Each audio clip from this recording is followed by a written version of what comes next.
guys, welcome to my first podcast on Set Talks. So here we have a renowned personality, Viraj Gadkari sir himself, and he has traveled 17 plus countries, and he is the best mentor for our Rotaract club as well, and he's been part of Rotary since from 2007. He helped us a lot. So let's just start with the podcast for today. So today's topic is about the career guidance and what the market needs from the student. So he will be guiding us. So my first question for you is: many of the students have done the engineering. So next choice they have is doing MBA only. So they just don't want to explore any other field. So what? Why? What's the reason? Why are they just running for doing MBA? See, most of them MBA, I don't say that MBA is a bad or good or that I'm not qualified enough to comment on it. But what I see, because apart from this Rotary, what you said, I am also part of IMA, that is Ambad Industries and Manufacturers Association, and I am the chairman for Institute and Industry Committee, wherein we guide students about and we just tell them about what are the requirements of industry, and also update industries about what kind of courses are happening in colleges which will be beneficial for your industry. So knowing two aspects of the current scenario, that industry and the colleges also, the students also. So generally what happens, students are unaware of what exactly is happening in industry.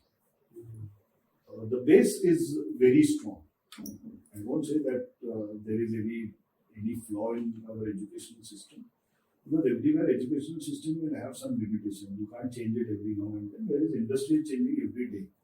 So keeping pace with industry for any institution is next to impossible. But the students, what they gain from their colleges and their curriculum is what is required to industry, and industry needs to further educate them on their own requirements, because every industry will have different kind of requirements. So this is happening, and so students should be aware of that whatever we have learned is not exactly essential in market. Market needs are completely different. My base is strong that I can learn those trades, but the trades required in industry is completely different. So you have to use your base and then move forward. The best possible thing about it is that you should join, rather than going for multinational for your internship or your first job, you should go for small scale industry. Because small scale industry, what happens, there is a limitation of resources. So you will be within very short time, you will be given some task, and you will have to do something. And when you start doing something, because most of you are engineers. So Yes, engineers, you are not starting from the scratch. You will be somewhere in the lower middle group. You will not get into the middle group also. You get into lower middle, but there will be some kind of decision making, or there will be some kind of team under you working. So in small scale industry, what happens? The responsibilities are vested in you, and those responsibilities will help you to grow up the ladder.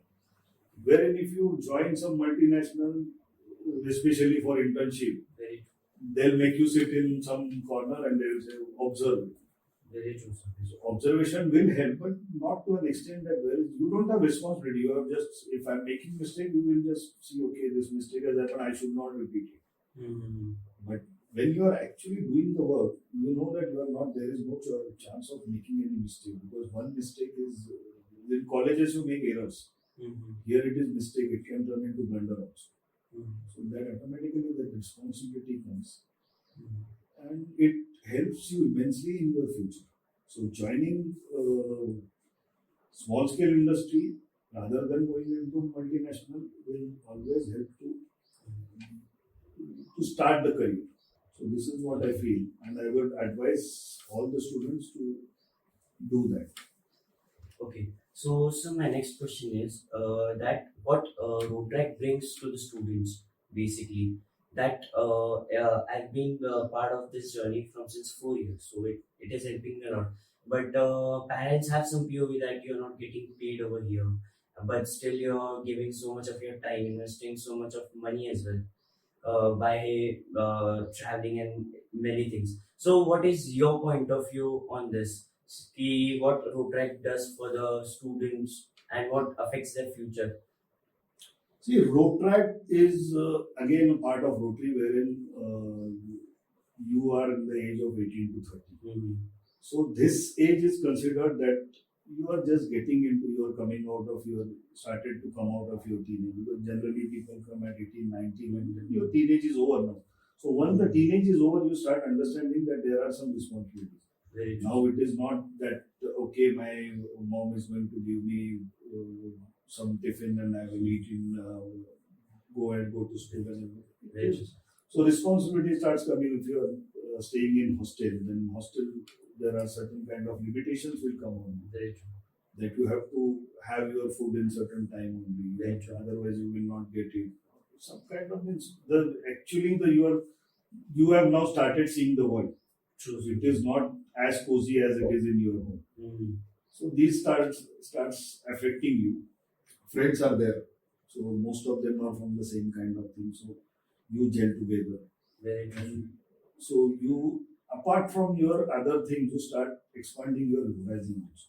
Mhm. Especially in colleges, you will see that people from different backgrounds are there with you. Mhm. School generally, what happens, you are from the same locality, same kind of income group, same kind of cultural things. But in colleges and universities, it suddenly changes. You will see that people are coming from different backgrounds, different cultures, Mhm. different, for in universities, sometimes different ethnicity also. Mhm. So all these things are taking you forward. Okay.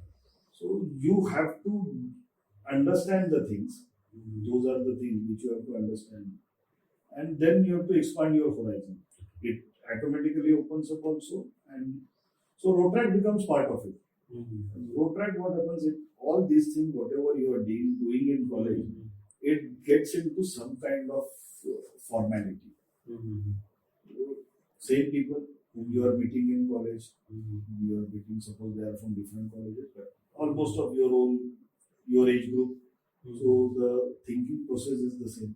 Mhm. But there is a official and formal guidance from Rotary people. Yes, sir. So these Rotarians, first of all, you come across with people who have some standing in society. Mhm. You have direct approach. Very true, sir. So you can take advantage of those things. You can learn many things while working with them. Mhm.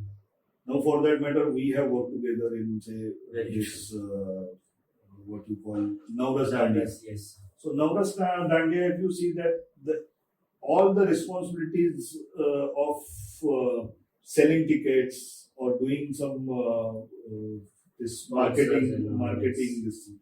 Obviously sponsors and money matters we look after.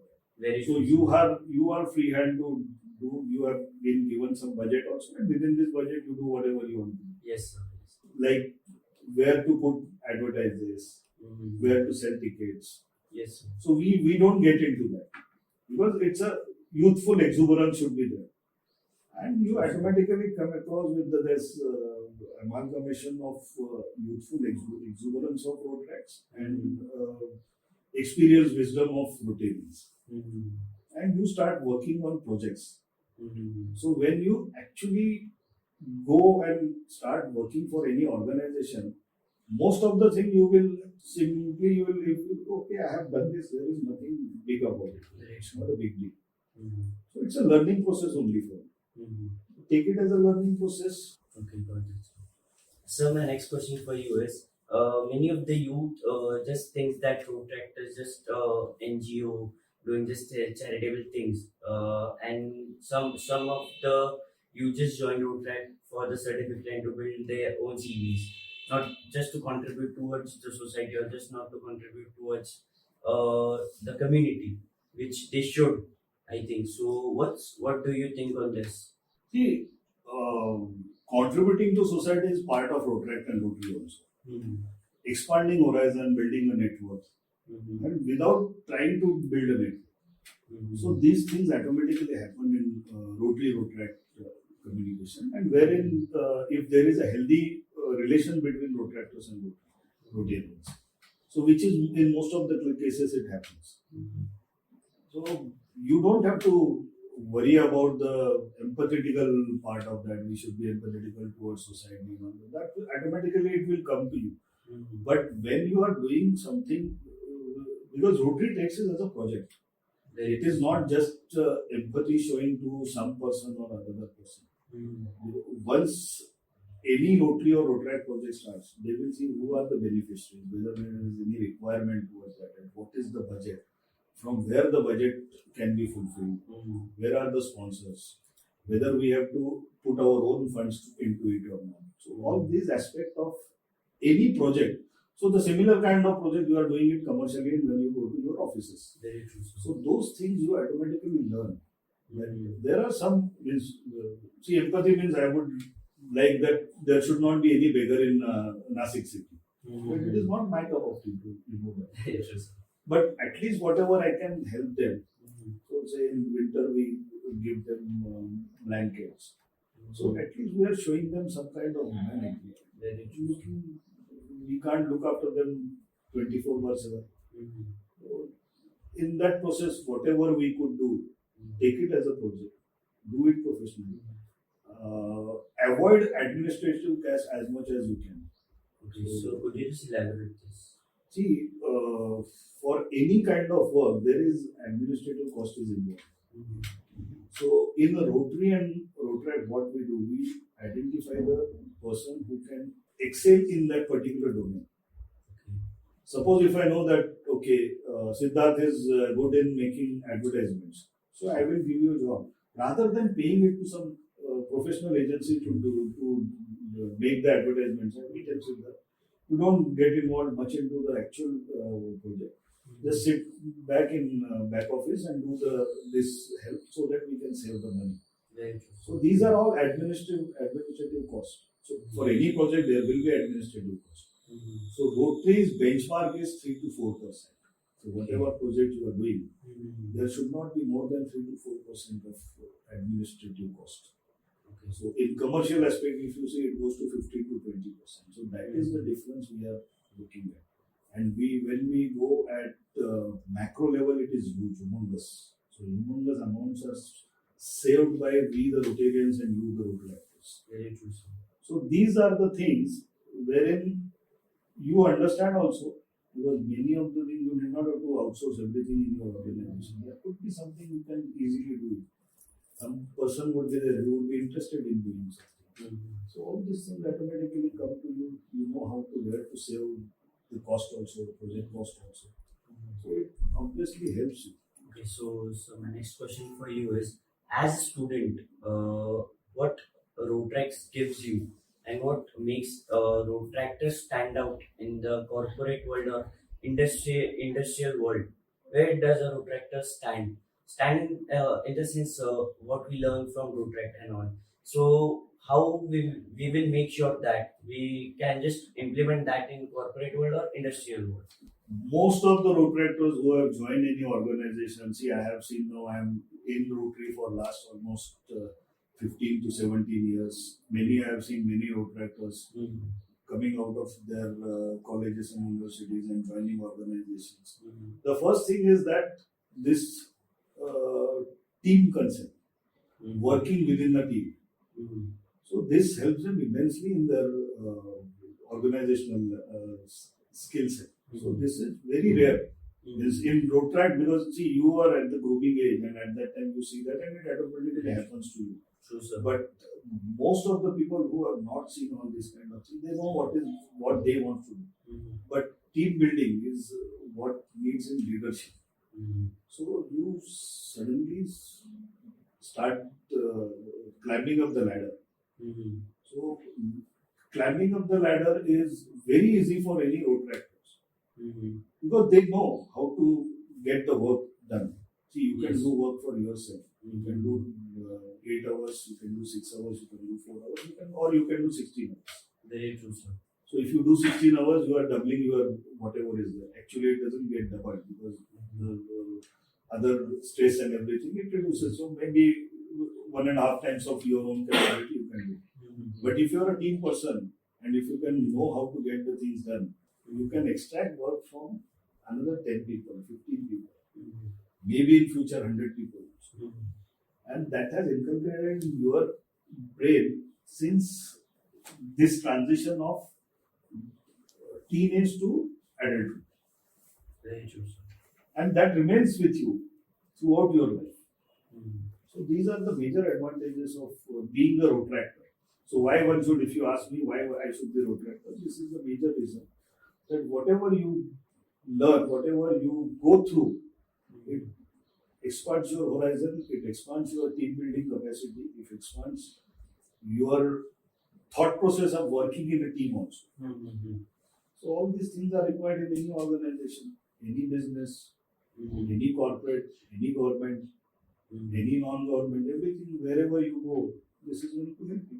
Very true, sir. So my next question for you is, as you have mentioned that you are part of IMA as well.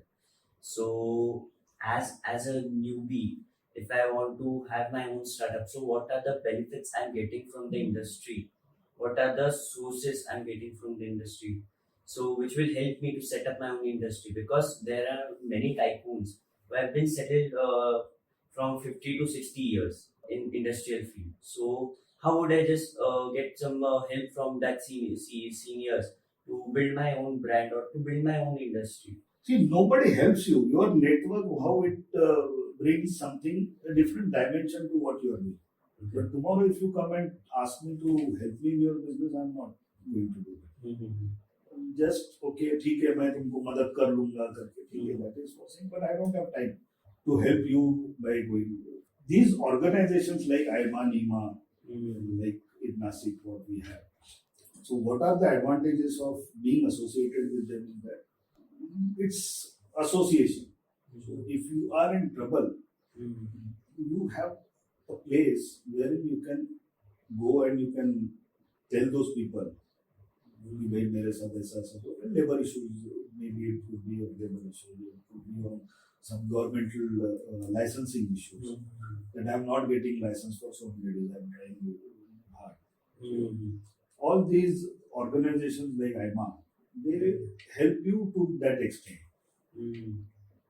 Apart from that, they will have different kind of training sessions, different kind of recently IMA has taken up a role that Nasik should increase its exports. So they had brought some export experts in export licensing field. Okay. So how you can do that and all this. So being associated with that, you are very close to these cycles. Okay. Second thing is that it opens up the doors for you in corporates. Because if you are doing business here, and if you want to do business with any of the corporates, so yearly IMA will have B2B sessions. So there you can build B2B relations, wherein at least 40 to 50 corporates come there, and you can talk to them one-on-one. Wherein to go and meet those 40 clients, it will take 10 years. True, so very true. So that way it helps. So getting associated with these organizations will always help you. You will build your network also, and through this they will guide you. They will tell you, okay, this is what it is. You can go and try in this place. This is what I like doing. If they like your product, you have the place to display your products and services. So those way it helps you. Okay, so my next question is just regarding that. Just I have told you that Viraj Gadkari sir has traveled 17 plus countries. So I would just like to ask you, how was your experience? You have traveled 17 plus countries. So how was your experience regarding that? Because many of the youth are into solo traveling the world. They want to explore many things at the same time. So what do you think? See, my way of traveling is that I go to that particular country and I start exploring the place. Even when I was traveling with a group, with an organized tour kind of thing, after 2-3 days, I said, okay, leave them alone because they are going to tell me the same kind of story which we can easily go through this Google and all those things. But let me understand the place. So even with them, I was leaving them on that particular coach and everything, and getting into in the bylanes of that town or city, whatever is there, and was exploring those bylanes. Because bylanes in any city is their actual life. Whatever facade you see, that it's okay, it's everything goody goody, looking good and everything. But when you cross that line and if you go in the lane behind it, where the actual culture you see that. And people worldwide, they are very nice people. Very true.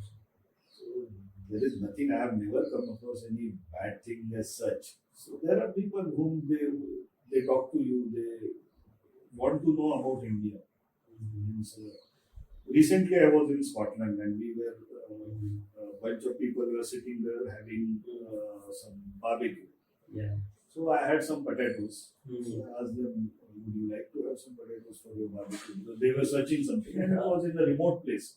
So there was no market or there was no any shop around there. They would say, yes, yes, we would like to have. I said, we have some Indian masala potatoes, some spicy thing. And he said, yes, yes, okay, okay. I was just, he said, do you have it? I said, no, I will marinate and I will give it to you. So while I was marinating, he just called me, make it little more spicy like typical Indian.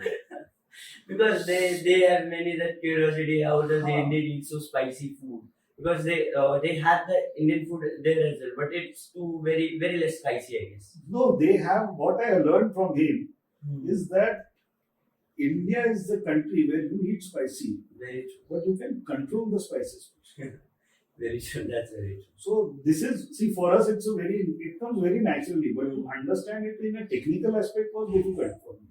So it came from somebody who is seeing India from bird's eye view. Very true. Sir. So these things we know. I was knowing that we can control it, but that specific word would not have come in my mouth.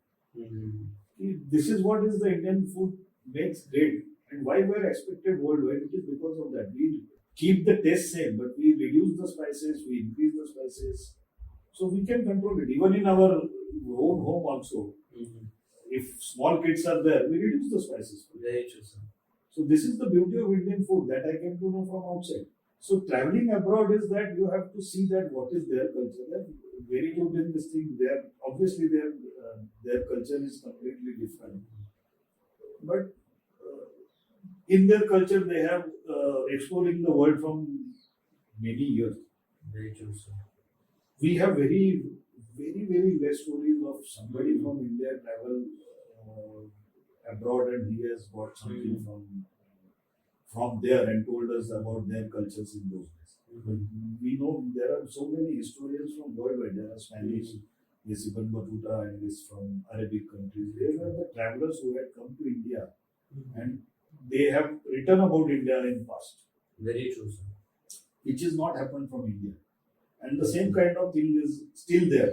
Very few people travel on their own. You take a bike, you take a car. What happens? Nothing happens. Very true. You just have to understand the basics of driving. And it is said that a Delhiite drives more safely in London than a Londonite. Very true. And it is otherwise also. Very true. So Londonite, if he comes here and after if he starts driving, he becomes more rough. Very true, sir. So this is what is our cultural differences is there, and we are very adaptable people. So Very we true. adapt it easily there, and they also accept us. No, that's very true, sir. Because like acceptance is only the key. Where we could connect and vibe a lot. Like in our Gen Z language, we would say vibe a lot. So as I've These vibes, what happens? These are humanly vibes. okay. So automatically those gets gel together. So if I know that you are a nice person, if you know that I am a nice person, we'll talk about it. Very true, sir. So if you know that he is going to come and fleece me, I will be little hesitant to talk to you. Very true. Once they see that, they open up. So my next question is, as you have traveled 17 plus countries, recently we have seen in reels or YouTube shorts where people are just changing their routines, turning to vegan, going attracted to more Indian things, just like yoga, practicing yoga, and many other healthy things which they are modernizing in their culture. And in India, we're just adopting their culture, basically the westernized culture. So what's your take on this? See, once we have started living in global village, Mm-hmm. so these things are going to happen, bound to happen. Mm-hmm. So cultural exchange is there, will happen. Mm-hmm. We can't say that there is this culture is good and this culture is bad and all those things. Mm-hmm. Culturally, obviously, we are richer than all other countries because it's we have the legacy of thousands of years. Very true, sir. So this will obviously reflect in our culture. Mm-hmm. And now onwards, they are coming to know that there is something different than this culture. Mm-hmm. Because earlier, what was happening that we were known to the world that these are garib bichare. Very So true. now this graduate is we are getting out of that tag Mm-hmm. because of all these exchanges. Exchanges means especially from the when the IT field started. I was in fortunately I was in Bangalore in those days, Mm-hmm. and we had seen many foreigners coming to Bangalore for different kind of works. Mm-hmm. Similarly, when I came to Nasik also, there were HL. These Russian people used to come for this HL kind of. So these people, when they came here, they understood that this is something different. And what I had read one article when I was in Bangalore that first class life is first class in India.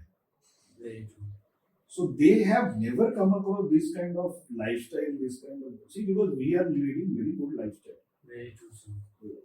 Maybe our income may not be as high as theirs, but the way we live, way we enjoy, way we spend our time, way we mingle with each other, Mm-hmm. these kind of things they were not aware of. So they have started knowing Indian as Indian. It is very recent development. Mm-hmm. Earlier, there are very few instances, or other there are hardly any instance of saying that previously some traveler had come to India and he has given some good impression about India. And I'm talking about in last 200 years because this was the highest peak period of wars. Very true, sir. So before the war, before this Islamic invasion, there used to be some traveler. Whatever they have written, they know that. But very few people indulge into history and that too into some other countries. Mm-hmm. So historians and people who are well read, they were aware of Indian culture. Mm-hmm. But when we start moving in this global village, people understood that these are different people.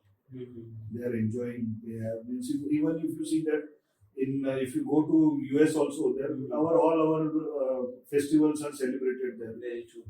So they come to know that these are happy-go-lucky people. Mm-hmm. So they don't have any whatever biases they had. गरीब बेचारे वाला जो syndrome था, वो निकल गया इनसे। अरे ये तो बहुत मजा मस्ती करने वाले लोग हैं। No, but हमारे जैसे ही है। So Western culture, when you say that, they also enjoy. But what has happened? There is no botheration before. See, if you see the difference in Western society and Indian society, we are always bothered what will happen to us tomorrow. So they have cut down their educational expenses and health expenses. So with that, they have some kind of freedom, financial freedom they have got. And financial freedom comes with this kind of superficial enjoyment. So even that is not their culture. If you see them, any Westerner, if he sits in the office at 9 o'clock, from 9 to 5, whatever he is working, he is completely concentrating on that. Because in their culture, overtime is you are either inefficient or you are a slave. Very true. So that is what they think. It's their culture. Their culture, their upbringing is like that. So they know that within these 8 hours I have to complete my job. Very true. So there are good things about them also.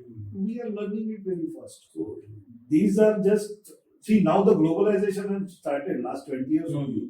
So within this 20-30 years is very short span for changing the world. But gradually it is changing. No, actually, my point is that whenever tourists from foreign countries come to India, they visit Mumbai. Definitely, they visit Mumbai, but they just visit the slums of Mumbai. They just visit the slums or most undeveloped region of India. So why is it so, sir? Then? It is not like that. See, these people are very few in numbers, but their propagation is very large. So they do this kind of propagation. But now, if you see, earlier these people used to get funded by someone and they used to make the image of a country. So we were not aware of all these things. Now we have started knowing it also because, and other than that, YouTubers are coming there. Very true. So YouTubers have started understanding that there is nothing. India is not lying in slums. India is something completely different than slums. They have their own heritage, they have their own culture, they have the diversity is there. It is not that unidirectional thing. Very true, sir. So, and in spite of that, we are together. Mm-hmm. So we don't just, for the sake of this thing, we don't say that it is unity in diversity. Mm-hmm. We are united, we are diversified. Very true. So that once the YouTubers, now the new travelers, when they are coming here, they have started exploring things. So they are telling, they are going back and telling their people. Similarly, in last 10 years, the things are moving at very high speed. People are traveling to those countries. So they say, okay, how can these people, Indian go? When I was in Switzerland on a peak, I saw somebody selling vada pav there. Yes, sir. So these many Indians are there. So people are getting, the outsiders are seeing the Indians. So things will move on, things will change. And let us see where we go from here. But certainly there is a very, very, very large respect what we are getting in terms of what I had experienced in 15, 20 years back. So our passport is been valued. We are welcome. See, you are welcome or not, it is you see nice. Very true, sir. So that things have started showing. And that is only because of the interaction of people. So people to people, once you contact, they know that nice people. So in this upcoming years, does that POV which they were having about India has been changed or be still it needs some more changes to be done? See, let it happen at its own course. There is no need of taking efforts, because taking efforts means what happen, you are giving some fake narrative also. We don't have to do, see, fake narrative where it is required, where there is a wrong narrative. Very true. We don't need any fake narrative. Whatever is there, you just देखो आराम से बैठ के. People will understand you, and that is what I have learned. Very true. That people easily they come to know about who we are, what we are. Don't bother about all this, what is happening.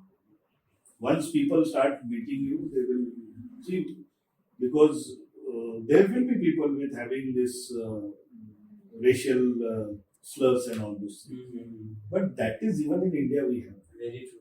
It is not that it is a syndrome. You can't help it. Other than that, world is nice, world is good. Enjoy it.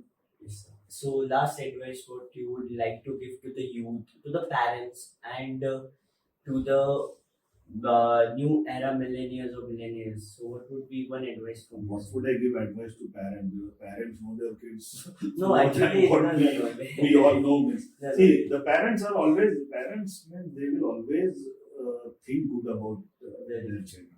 I mean, whether their horizon has been expanded or not, that is the question. So they will limit themselves within their own horizon. But definitely they will give the good suggestion to their children.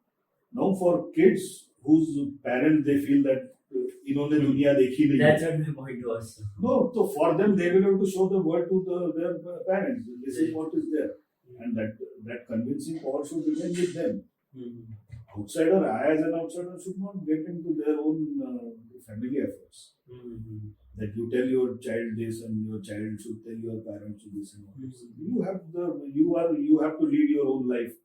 So if you feel that your parents are not able to understand, make them understand, teach them, sit with them, have conversation. They are going to listen to you. They are not going to tell you that you don't know anything. They also know that you are growing and you have seen different kind of world. So they will accept that unless and until you tell them and convince them, they won't. So if parents are from village, so how do they know that what you are eyeing for? So these are the things. It is job of a child. See, in my when I we were coming out of college, there was very studious younger brother of our friend. Okay. He used to get into that top bracket. After 12th, there were only two options. Then either you become engineer or a doctor. Very true. So he opted for BSc IT. No, parents were not at all knowing about what it is. Agar isko he is eligible for getting into IIT also. Why he is getting into BSc? Because IIT was not having any IT course there. So he found out that course in Pune University. We are from Mumbai. He found out that course in Pune University. And he moved to Pune and he was convincing. Finally, he convinced his parents. As his elder brother, he convinced his friend first. These are the things, these are the opportunities opening up, and all those things. Those days, this Y2K was Y2K was happening. So Yes, people sir. were not knowing about Y2K. Only thing people knew that US में job opportunities could be. Very So he convinced him that way that I have opportunities abroad also. I can go to US, this thing. And he was there was almost 10 years of difference between. So he was also not knowing about all these things. But he convinced his brother first. Then both of them went to their parents. Then they convinced. So this is going to happen because parents will not be knowing about the new kind of world which is changing. If you are sure about it, you can convince them. They are there to think good about you. Very true. Sometimes parents' decision might get wrong, but their intentions won't. Intention will never. Yeah, they won't. Just they won't. See, decision will be yours. So you have to take decision, but you have to convince your parent that I am capable of taking my decisions. So once they are convinced, they will not get into that. They will just keep an eye on what is happening, whether you are going into right direction. They will guide you. If you are swaying to some wrong direction, they will guide you. They will also try to understand what is this. Very true. There is no need for third person like me to tell a child or his parents what to do and what not to do. So, just coming back on the question. So, what advice would you like to give to the upcoming millennials who are just thinking to have their own startup? So, what would be the Only one advice is calm down. Okay. All things are good, it is going to happen good with you. But don't try to speed up too fast. Keep aligned with the requirements and demands of current situation. Think about next 5 years, 10 years. Don't think way beyond that. Automatically you will grow. So that's all, guys. It was really great having talked with Raj Gadkari sir, and he has guided us regarding many things, many fields, many new things, everything. And that's all. Thank you so much, sir. It was really great having you with us. Thank And you, thank you. It's a pleasure to have you. And stay tuned, guys. We'll have some more great industrialists, more great leaders with us in the upcoming podcast. So see you soon. Bye bye.